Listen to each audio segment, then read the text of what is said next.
What's up, world-renowned family? Welcome to another episode of Beyond the Velvet Rope. So for this episode, we're going to go back to the basics and really help build and lay a solid foundation for our business. And how are we going to do that? We're going to talk about one of the key components of growing your business, and a lot of that will be working with tenants or renters and with buyers. So today's purpose or today's topic is the structure of a call, and we're going to be using the LP Mama. LPMAMA.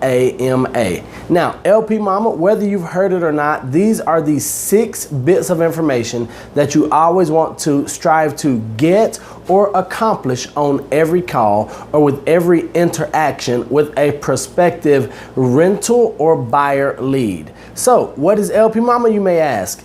That is a very good question, and it's so good, in fact, that I have an answer for it. So the L is location, P is price, M is motivation, A is agent, M is mortgage, and A is appointment. So location, price, motivation, agent, mortgage, and appointment. Those are the 6 things that you want to touch on or cover during every call with an initial prospect, lead, potential customer, client, whatever it is. So LPMAMA, location, price, motivation, agent, mortgage, and then appointment. So how do we, or why is this important? So of course we need to know where they're interested in buying. So without going through the full dialogue or the full role play right now, we do want to use certain words when asking about location. So one way we would use is, or one form that we would get this information is we would say, is this the only area you're interested in purchasing? And we do want to use key words and phrases like only area, because we want to narrow down or broaden the search with a few key topics. Now, when I am talking about only area that you're interested in, I would ask a follow-up question. So when they say, is this the only area you're interested in? If they say yes, I'm going to say, so if I find you the ideal property in, and I'll use a different city. Let's say if we're using Miami versus Fort Lauderdale, or we'll say Fort Lauderdale versus Dania. So if I find you the ideal property in Dania, with the number of bedrooms, bathroom, in the price range that we're looking in, should I not show you that property? Or are you okay with me not sending you that property? Because our goal is to get as many yeses as possible. So if they say no, then we'll clarify and we'll say, so Fort Lauderdale isn't the only area that you're interested in. So what are some other areas? And then we may need to lead them through Oakland Park, Lauderdale Lakes, whatever it is, just so that we can narrow in and that we can get concise and specific information. So after location, price, a solid way or an easy and comfortable way to ask for the price. Well, is this the price range that you're comfortable in purchasing or renting? That is a very unintrusive way to find out what their budget is. A follow-up question to that is this the price range that you're comfortable buying or renting? The next question is, we're going to say, well, how did you arrive at that price range? How did you arrive at that number? So after price, we want to ask motivation. How soon, how quickly are you looking at making a rental or purchasing decision? That's the motivation. So if they are looking for something immediately based on, motivation, that means that they move into our hot or our A sphere or A clientele, meaning that they need to make a purchasing decision sometime in the immediate future.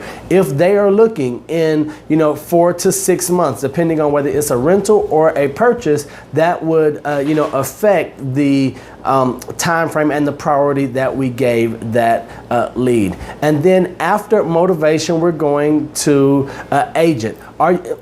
A lot of agents are taught to say, are you working with an agent? And the program response is, no, I am not.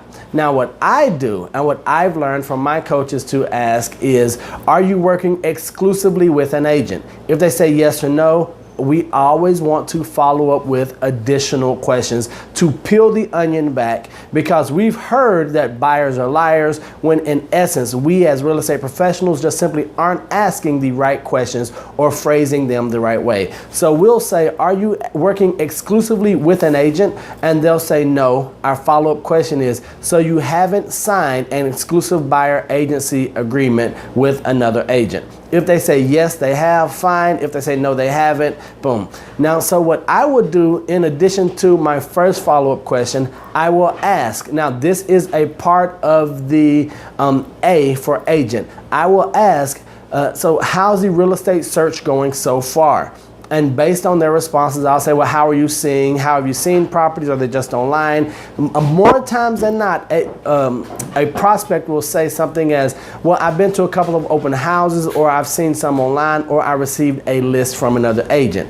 And so that's when you can follow up and say, you're receiving properties from other agents, but you're not working exclusively with them. Is that correct? Incorrect? You do understand that I work by exclusive buyer brokerage agreement only, as a single agent. So that is one of the best practices that I found my coaches and other top real estate professionals and top agents are doing, is working only with buyers on an exclusive basis. So we have location, price, motivation, agent, and then mortgage. When we talk about money, money is and can be a sensitive topic.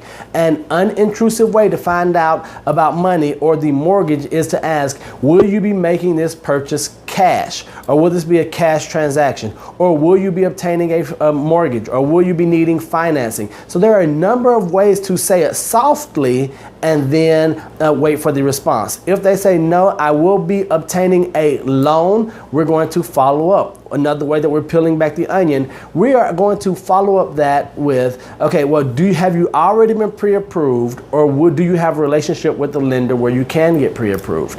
And then, of course, another peel back, another piece of the onion skin that we're pulling back, we're going to ask, if not, would you like for me to refer you to one of my affiliate partners? That's something, like I said, that we want to know. We want to make sure that we are showing properties and working with qualified buyers and those who actually can purchase what we're showing them before we get them in our vehicles or before we get them out on the road. Because what we do would be a great disservice to show a potential buyer a property only to find out later that they can't afford it. The next A is appointment. So we've gone location, price, motivation, agent, mortgage, appointment. You want to close for the appointment. The only purpose for everything that we've done on this phone call, or with this, yes, on the phone call with the structure of the call, is to get a personal face-to-face appointment. So that is your end goal. Everything else is just working up to closing for the appointment. There are a number of different ways that you could get the appointment or ask for the appointment. The assumptive close, the alternative close, which we will have follow-up videos for that. But that is it for this video. Hope you learned something useful. Be sure to share this video with anyone who you think might need some assistance with the initial call, the structure of a call, LP Mama when working with buyers or renters, location, price, motivation, agent, mortgage, appointment. Thank you guys. Don't be average, be world renowned. Oh, check out the link to this video, or in this video. It might be in the description somewhere, but we will have a link for the structure of a call. Check that out. Love you guys. Don't be average, be world renowned. Until next time. Peace.